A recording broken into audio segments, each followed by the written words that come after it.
Hello my friends, Jeanette here with Vivo Vintage Designs. Welcome to today's video. In this video I'm going to show you how I painted these seed pods using watercolor, and I'm going to share with you the mistakes that I made during this painting. So you can see that I've put down some masking fluid to protect the seed pods from the color of the background that I'm putting down wet and wet. And what I did wrong here was that I used Daler Rowney mixed media paper instead of Arch, and I used too much masking fluid, and when I lifted the masking fluid it did damage my paper. But I continued with the painting, and I've not had this experience with Arch watercolor paper. So here I've laid down my background. I've also put down a little bit of salt to create some blooms in the back, and now you see me removing the masking fluid. Now this is mixed media paper, and I enjoy using this paper a lot, but I don't think that it was the proper paper to use for this painting. Okay, so now I went on Unsplash and I found an image, and I did a search for seed pods, and I liked the way this image looked and I wanted to paint it, but I don't know what they're called. So if you do know what they're called, please leave it in the comments. I'm very curious to know. So now to paint each of these seed pods, that's how I'm going to refer to them from here on. I'm using buff titanium and then a little mix of yellow ochre and buff titanium. I'm using the wet and wet technique, and you can see I laid down my layer of water, making sure that it didn't puddle, that it was just glistening. And I've put down a light layer of the buff titanium. And now where I see darker areas, I'm putting down the mix of the yellow ochre and the buff titanium.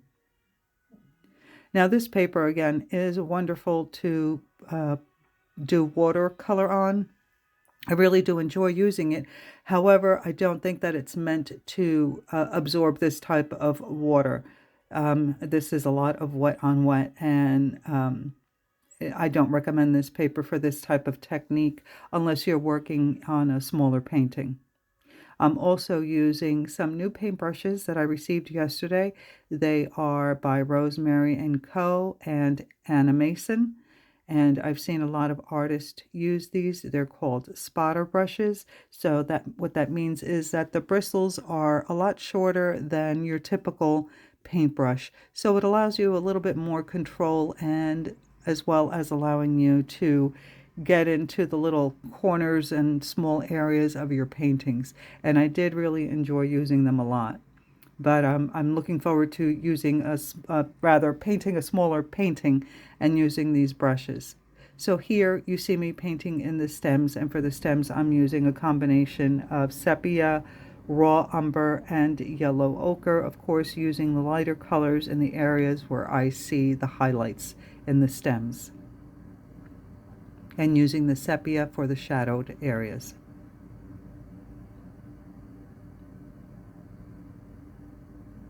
So I am on to the third seed pod, and I've laid down my water, and I'm dropping in the buff titanium and the mix of the buff titanium and yellow ochre in the areas that I see are darker.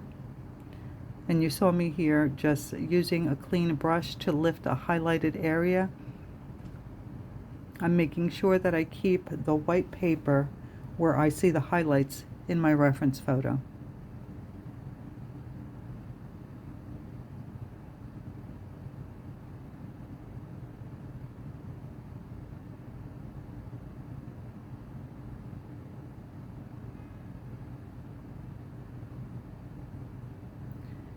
Now these pods have a very dark outline around them, and these lines that go towards the center, and you'll see me start on those shortly. To create these I'm using sepia, and there are areas that are lighter, and for the lighter areas I'm using the raw umber or a mix of raw umber and yellow ochre. And again I'm using the Rosemary & Co. brushes, which allow me to create these very fine details. They're teeny tiny little brushes. I really enjoyed using them. Now in my reference photo, I noticed that these little lines that go into the pod are kind of blurred on the edges. So as I am putting this outline around these seed pods and adding these little lines towards the center, I will go back with a clean brush, a clean damp brush, and soften those edges by running them across like you see me doing here. Again, a clean damp brush, running it along those lines to soften the edges a little bit.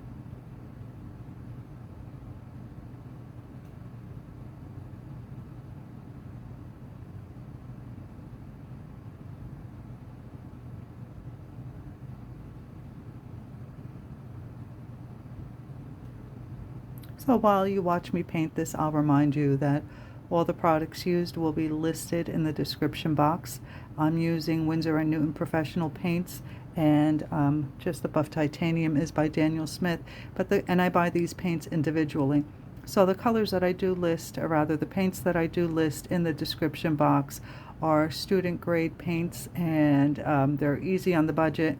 The professional paints are a little bit expensive. So if you're just starting out, I do recommend that you take a look at the paints that I'm listing in the description box, and that you consider those for your first purchase to start with. They're student grade, but they're good quality.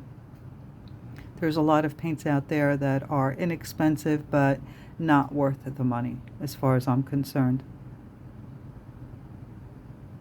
Also, if you're enjoying this video, please don't forget to like, comment, and consider subscribing if you haven't done so already. Your interaction is very helpful to my channel, and it's a wonderful way to show your support, and I appreciate it very much. Again, here you see me using a clean brush to soften those edges and blend them out a little bit so they're not so harsh. And now I'm just straightening out my outline, making sure that I have crisp lines, and darkening some areas.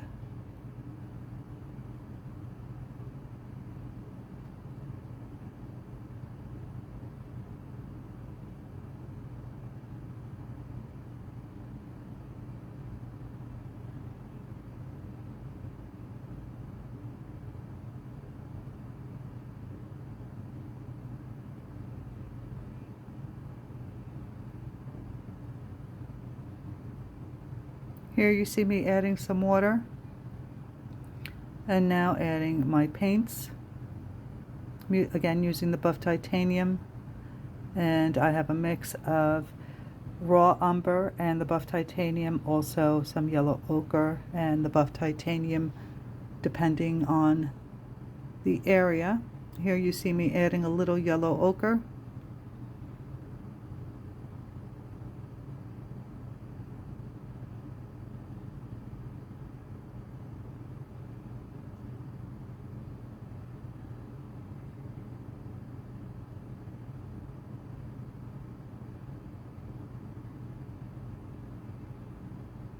And I'm just adding a little bit of color in the areas that I see are a little darker. There are some areas in this particular pod where I noticed that there was like an orangey yellow, so I'm adding a little yellow ochre or raw umber. And now using the sepia to do the outline on the pod.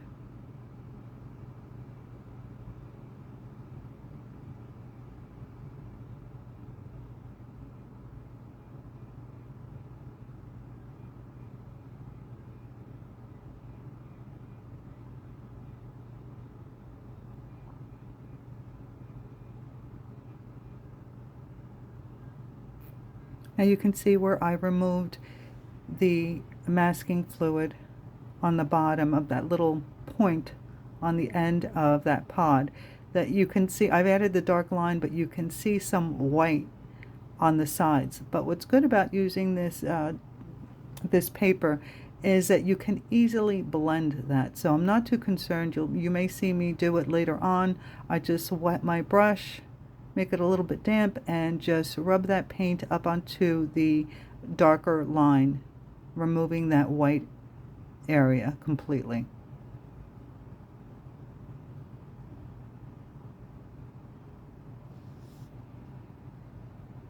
So again, I'm blending those lines out a little bit, making them a little fuzzy on the inside, not the outside of the line. And you can see how easily that's done.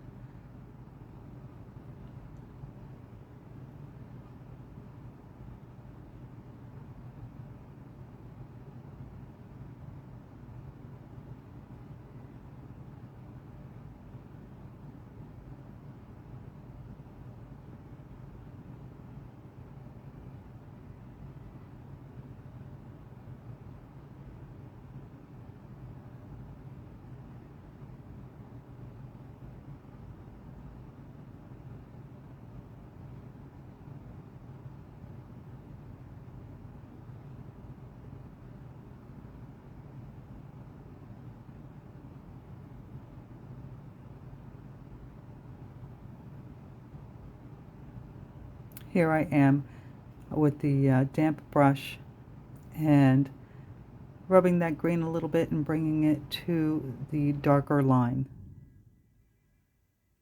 Now here I am using a little scrubber brush, which is just an acrylic brush with stiff bristles, and it's wet. I'm rubbing it in the areas where I lost some of my highlights. As I rub, I dab with a clean towel, and you can see the highlights come right back up. Well, I hope that you enjoyed this video and that you give it a try. If you have any questions regarding the techniques or any of the products you see me use, please leave it in the comments. I'm always very happy to answer any questions or help any way I can. Thank you so much for watching. I will see you in the next video.